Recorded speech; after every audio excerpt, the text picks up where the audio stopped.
Market reverses last week, gains to fall 1%, except for IT and PSU banks. All sectoral indices end in the red for this week.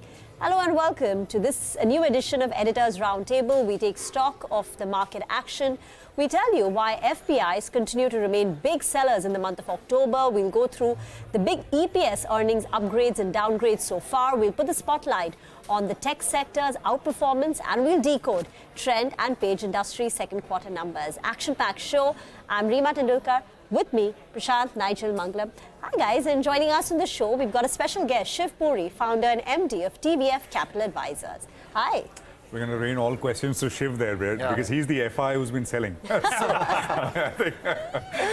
Shiv, coming to you, but I think it's been a tiring week, Friday fatigue. How can you start every Editor's Roundtable by saying exhausted, I'm pumped up. Yeah, I'm looking forward to the weekend. You know why? Because the next week is a truncated one. We have a long weekend. The one after that, Exchanges just told us that it's a responsible truncated week. You have to go vote. And at least for all of us here in Maharashtra, November 20th, so stock markets are shut.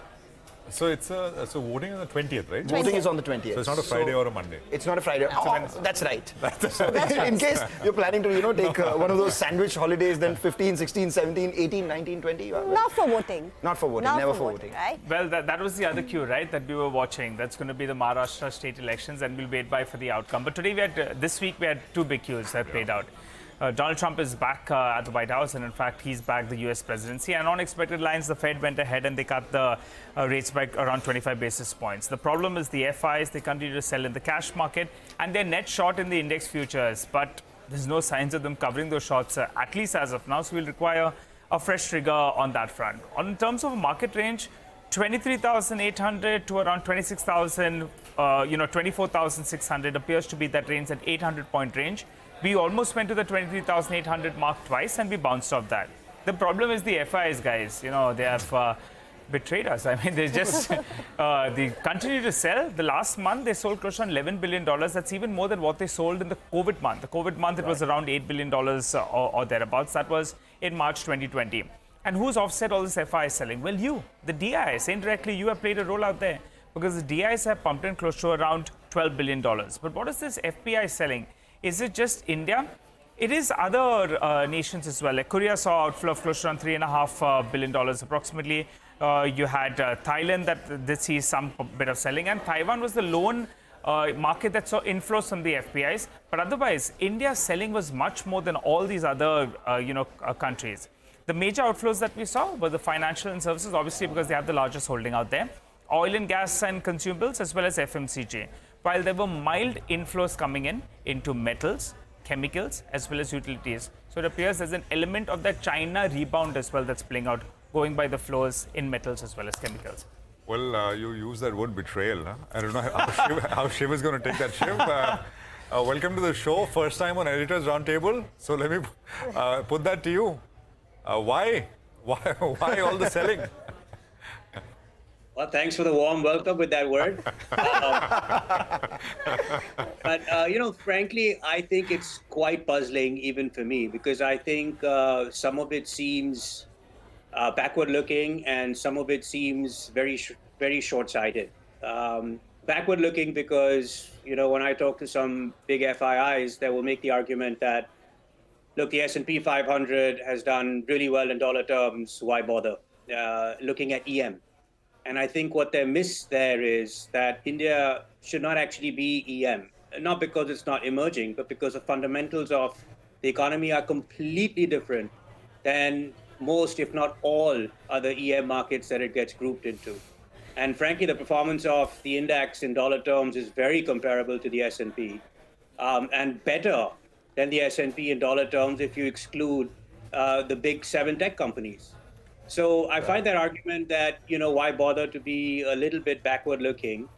I think the short-term view, which is why I think you see this big number in October, other than just simply looking at, price to earnings ratio in China being so much lower and therefore saying we're going to reallocate without understanding the structural issues that still exist there, is a real fact that near-term earnings are really slowing down in India.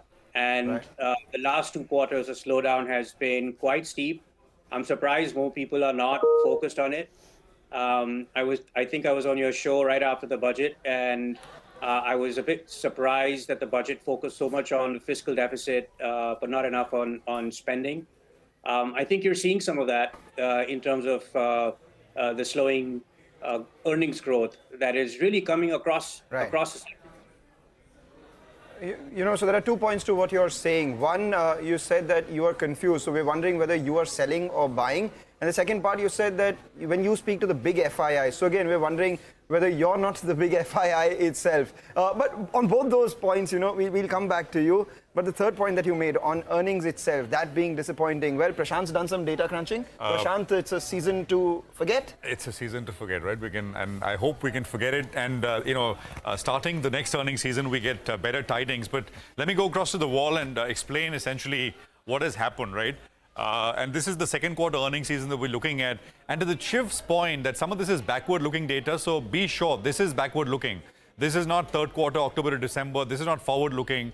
But this is, it does matter because what we're doing is we're looking at how earnings estimates for NSE 200 companies, the most liquid companies in the market, have moved for FY25 based on Q2 beats and misses. How full year estimates for these 200 companies really worked out. So the group set is this. 143 companies have reported so far. 10 out of these 143 companies have no earnings estimates available. Let's just go back to the first plate, please. 10 have no earnings estimates available. So the data set is 133 companies. Out of 133 companies, 66% of these companies have seen EPS downgrades. I don't remember the last time we had such high percentage of companies seeing downgrades. 27% companies have seen EPS upgrades, and 7% companies have seen no changes to their EPS estimates at all. So let's quickly now work down to individual stocks and which are these companies which have seen the maximum downgrades. And I've sort of kind of largely tried to group these along sector lines. Look at the steel companies, JSW Steel, Tata Steel, JSPL. This is earnings estimates for the full year FY25 and how they've moved since the earnings season started, and the earnings season is 4 weeks old. So this is, this is the set. So steel, look at the next plate, please. IOC, HP, BP, anything between 8 and 25%. Let's move along to power companies, right? Adani Green, JSW Energy, BHEL. Look at the downgrades here, 17 to 20%. Look at cement, 13%, 11%, Ambuja, 7.5%, 8%. You look at some of these new age companies, Zomato, 15% sort of downtick to full year numbers. SBI Cards, IndusInd Bank are some of the others. Indigo has seen a 19% pull down to their full year estimates. SRF, APL Apollo. Then there's an assortment of other companies. Biocon, I was surprised. I'm not sure what happened here, but these are Bloomberg consensus numbers. Tata Communications, PV Fintech, Supreme Industries, DMart has seen a 10% downgrade to full year numbers, and there's Container Corporation as well. So, and of course, on the flip side, this is the set. I mean, it's a short list here, but GMR 9%, Hutco, PNB, Indus Tower, Dixon, Oberoi Realty, and Bharti Airtel. So that's what we've had. Shiv, you said, that earnings have come off, and this, of course, is a pretty sad picture out there, and maybe things will improve in H2. Government spending will pick up, as many have pointed out. But do you think we're at that point where there has to be some fiscal help or monetary help? It doesn't look like we'll get any rate cuts anytime in the future, but what's your sense? I think, the data that you've just shared and what we see out here increasingly shows that this is a slope that's moving downward. And it's not automatically going to just move in the other direction. It's quite clear monetary policy is very tight. And you've seen the Fed cut rates by 75 basis points, 50 last time, 25 yesterday. In India, the rates haven't moved at all to the downside. So monetary policy is tight. Fiscal policy seems tight. And earnings growth is slowing down materially. So I think without some of those levers moving, it's hard to see how this would change in the near future. And just coming back to, the earlier comment on FIIs, I just want to clarify. I think the FIIs that you'd find would be selling would still be those in the category of, looking at sort of trading in and out of markets rather than those that have a multi-decadal view or a multi-year view. Because clearly in markets valued the way they are, where you can see the Nifty trading at low 20s times earnings or mid 20s time earnings, slowing earnings this rapidly, the way you just showed on the screen, will obviously cause people to sell if they're being purely rational. Right, Prashant, you spoke about the entire earnings sector, earnings performance for the market at large. I'm looking at the consumer space, and there were two that really confounded me because both of them saw decent growth in terms of performance. The stock price moves were very divergent, and this happened in the last couple of days of the week. I'm talking about Trent and Page Industries. So let's talk about that, tale of two cities. So if you look at the post-earnings performance, 2 days post-earnings, Page Industries was up around 9%, whereas Trent was down 8%. Was there any problem in the earnings for this kind of move, or was there any positive surprise? Well, for Trent, the revenues grew 39%, EBITDA grew by 41%, and you had margin expansion. The net profit grew by 47%. For Page Industries as well, 11% revenue growth, 30% EPS growth. So what exactly happened for these stock prices to move in these divergent ways? Well, there are three reasons. One, the stock price move in ahead of these numbers, expectations of what the street had, and the market mood. Let's talk about the stock price move itself. Preceding 6 months before the earnings, Page Industries was up just 28%, whereas Trent was up double of that, 56%. The last 12 months, Page Industries has actually been an underperformer, up just 17%, whereas Trent is up 183%. So stock price move was one of the factors. The second, performance versus expectations. So this is Bloomberg expectations, and this is CNBC-TV18 poll. For Page Industries, the result versus expectations was up by about 19% on the revenue, 18% on the net profit. For Trent, it was down 3% on the revenue and down 22% on the net profit as compared to expectations, despite growing 47% on the bottom line itself. And they were below their own 5-quarter average for Trent as well. The last 5 quarters, on an average, the revenue has grown 51%. This time around, due to muted consumer sentiment and perhaps a high base as well, grew just around 39%. For Page Industries, the last 5-quarter average was a decline of 2%. So in that regard, an 11% growth seems like a far outperformance itself. The third most important, market mood.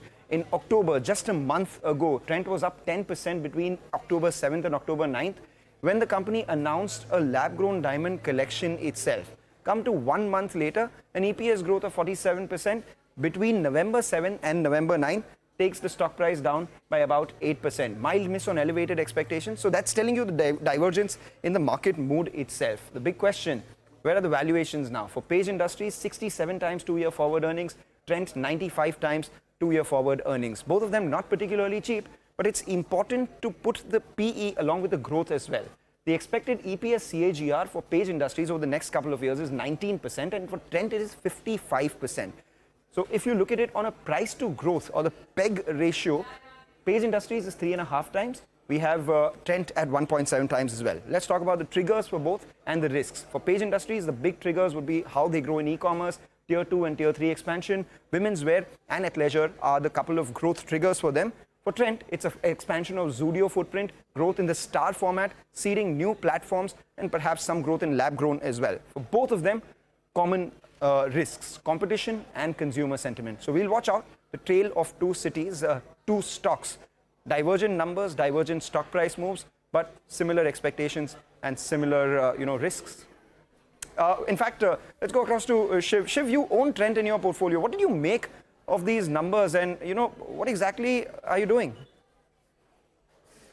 Well, again, without commenting on what's in the portfolio or anything specific, I think with the company that you mentioned, Trent, and again, this is no investment advice or anything of that sort, it is really important to keep in mind these numbers that they put in the context of weakening consumer spend.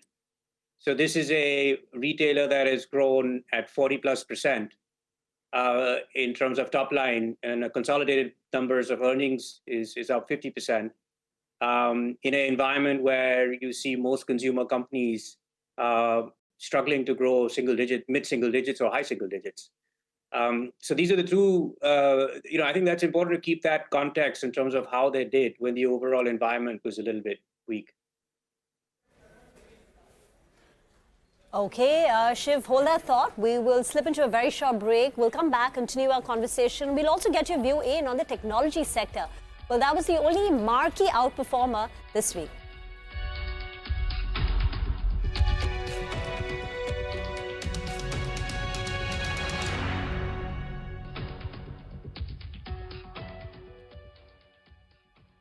watching Editors Roundtable. It was a tough week for our markets. We gave up nearly 1% at the index level, but one sector stood out, and that's IT. The Nifty IT index soared nearly 4.5% this week. I spoke to a few analysts, and they're saying that IT perhaps is now seen as a US macro play. Because this cut, the potential cut in US corporate taxes, opens up space for budget increases, and maybe discretionary spending also comes back. And if you remember, in Trump 1.0, in his earlier term, IT had underperformed because of restrictive immigration policy. H-1B visa rejection rates went up. But that time, the IT industry was caught unprepared. And this time, in the last 8 years, they have increased their localization. So according to analysts, the localization, that is the number of employees that they hire in the US, stands at more than 70%. So even if there are adverse restrictive immigration policies, it's not likely to hurt the Indian IT companies because they are well prepared. So on the positive, you've got a potential for discretionary spending coming up because America is perhaps going to become great again. And plus on the sidelines, the rupee depreciation that we've seen over the last 2 days is also positive for the margins of IT companies. Shiv, so come in. Is there a case to increase allocation to technology? Technology is not performed. And now, even in the Q2 earnings, we did see green shoots in BFSI recovering. So all in all, would you go out there and increase your allocation to tech? Well, I'd say IT services this week, has done well. In addition to what you said, also because it's viewed as a defensive, and when some of the other sectors were selling off, there was capital perhaps rotating out there. I'm going to mention 2 points, which I think are really interesting from a structural perspective on IT services. So without commenting on what's going to happen this quarter or next quarter. Number one, historically, it's never been a great macro play on the US economy. It's been actually the opposite when companies are looking to cut costs and they want to move their budgets or through migration work. A lot of that has come to IT services. And the number 2 point I'll make is that if you heard the earnings calls from the big cloud vendors like Amazon and Google, Google mentioned on their last earnings call that 25% of all the code that's written at Google was done through AI. Amazon mentioned that they migrated 36,000 applications, which would normally take hundreds of developer years in the quarter using AI. And when you talk to them offline, they've got very big plans in terms of what they're going to do regarding taking some of that development in-house using AI. So I'm not quite sure what the implications are, but I think it's going to be very interesting once this current migration work is over, which is getting the data ready for Fortune 500 companies to get them ready for AI, and we are into that. What does this mean longer term for IT services companies? I think that's a very big question. Shiv, you've believed and owned private financial names here for a long time. It's not a new kind of bet for you, and they did very well, and then they did not do so well for a few years. But it's the time here now for private financials, valuation-wise, and of course, actually largely valuation-wise, because everything else is so expensive, and maybe there's a bit of an earnings deceleration elsewhere as well. Well, a couple of things happening in financials, right? In the last 1 year, you've seen how tight monetary policy has been. And with a lot of money moving into the equity markets from domestic retail, there's been pressure on gathering low-cost deposits for some of the financial institutions.